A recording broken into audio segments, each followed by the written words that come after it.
কেউ আমাকে ভুল বুঝবেন না। লাখ লাখ হাজার হাজার কন্টেন্ট আছে আমার কাছে ইনশাআল্লাহ। তো আমি বলতে চাচ্ছি যে একদা একজন লোক ইসলাম ধর্ম গ্রহণ করছে। তো ইসলাম ধর্ম গ্রহণ করার পর হানাফি এবং আহলে হাদিস, তো হানাফিরা বলে যে এভাবে নামাজ পড়ো কেন, আহলে হাদিসরা বলে এভাবে নামাজ পড়ো কেন।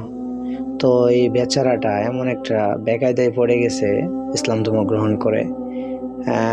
সে মনে মনে ভাবতেছে এবং সে বলে যে এক হুজুর বলে এরকম, আরেক হুজুর বলে এরকম, লোকজনরা বলে এরকম, আবার লোকজনরা বলে এরকম, তো আমি কোন দিকে যাব?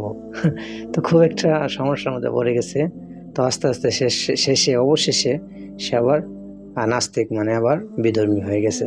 তো এরকম ইতিহাস অনেক আছে আমার জানা। তো কেউ ভুল বুঝবেন না, আমি এজেড আব্দুল্লাহ নায়েক, ইয়াস, জাকির নায়েকের অনেক বড় ভক্ত বাংলাদেশের মধ্যে। ইয়াস, আসসালামু আলাইকুম।